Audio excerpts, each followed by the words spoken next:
Sawadika, good evening, and thank you for joining us for the evening edition of NBT World Brief. You're here with me every Saturday evening.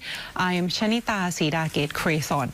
Starting with our first story this evening, the 3rd Naval Area Command has intercepted foreign fishing vessels encroaching on Thai waters near LIPE, firing warning shots after one boat attempted to ram a patrol craft. The Royal Thai Navy spokesperson Rear Admiral Parat Ratanachaipan said the Maritime Enforcement Command Centre Region 3 received reports from local fishermen of several foreign boats operating about 8 nautical miles east of Lipe within Thailand's territorial sea. A patrol vessel was dispatched to investigate and found between 8 and 10 foreign fishing boats actively operating in the area. Officers identified themselves and ordered the vessels to stop, but the group attempted to flee.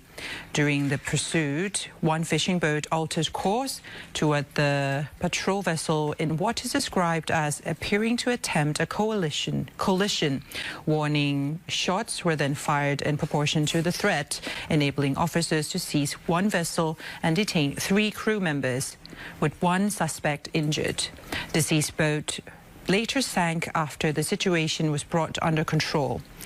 The injured suspect has been transferred to Satoon Hospital for treatment, while the remaining 2 were handed over to investigators for legal proceedings. The Navy stated the operation complied with international law and principles of proportional use of force, stressing its commitment to safeguarding Thailand's maritime sovereignty, protecting marine resources, and ensure the safety of all involved. The Minister of Foreign Affairs will travel to Geneva next week to attend the high-level session in the UN Human Rights Council, where he is set to highlight the human rights impact of online scam networks.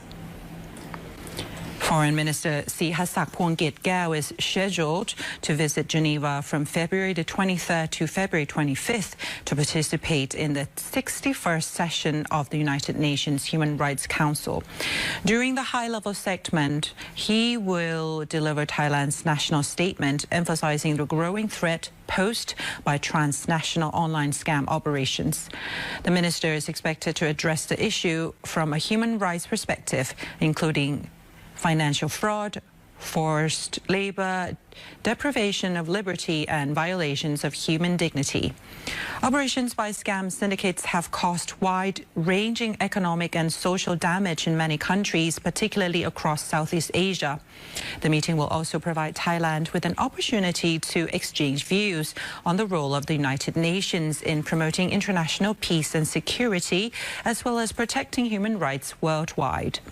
In addition, Thailand is expected to stress the importance of respecting and implementing the joint statement signed on December 27, 2025 regarding the Thai-Cambodian border situation, along with adherence to international law, including international human rights and humanitarian law, and relevant obligations such as the Ottawa Convention in pursuit of lasting peace between the 2 countries and the wider region. Thailand's ombudsman has granted the Election Commission a 7-day extension to submit clarification over complaints that barcodes on ballot papers may violate the Constitution. The Office of the Ombudsman said it received a formal request from the Election Commission, or EC, seeking more time to provide documents and explanations, which the petitioners asked the Ombudsman to forward the matter along with his opinion to the Constitutional Court of Thailand for a ruling. Petitioners argue that the printing of barcodes and QR codes on ballot papers could allow voters to be traced back to individual voters, potentially revealing which candidate or political party they selected. They claim this may conflict with the Section 85 of the Constitution and Section 96 of the Organic Act on the election of members of Parliament. The Commission had originally been required to respond by February 23rd, but requested an additional 7 days, citing the complexity and the volume of details involved.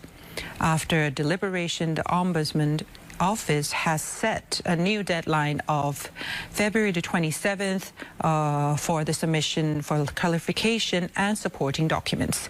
If the deadline passes without response, the Ombudsman will proceed with his fact-finding process and make a determination based on available evidence. Officials stress that the review will be conducted transparently, fairly, and with careful consideration to safeguard the rights and interests of the public. The Prime Minister's Inspector General had led an integrated visit to NONTHABURI to follow up on key government policies focusing on drug suppression, tourism development and support of vulnerable groups. Mr. Sawit Witit Sopa, Inspector General attached to the Prime Minister's office, headed a delegation of ministry inspections and public sector advisors on an official visit for the first integrated inspection of the 2026 fiscal year. The delegation held discussions with the Governor of NONTHABURI Province, Chetha Mosikrat, and the relevant agency heads to review progress on major government policies. On security, authorities are stepping up prevention and suppression of narcotics. On the economy, efforts are underway to upgrade tourism and generate income for local communities. On social development, officials are working to improve access to basic rights and welfare services for vulnerable groups, including children, persons with disability and the elderly. The team also visited Ban Bang Grand Community Tourism Site under the Cook Craft Connect initiative, as well as the Gantana Housing Community in Bang Yai District, which runs drug rehabilitation and recovery programs. Officials emphasize community participation in monitoring public health services and ensuring vulnerable residents can access welfare support conveniently and efficiently. And that wraps up this edition of NBT World Brief. You can stay updated with the latest development right here on NBT and NBT World. And for more stories, simply scan the QR code on your screen to access our full coverage across all media platforms. Until next time, I'm Shanita Sidagate Krathon. Sawadee ka.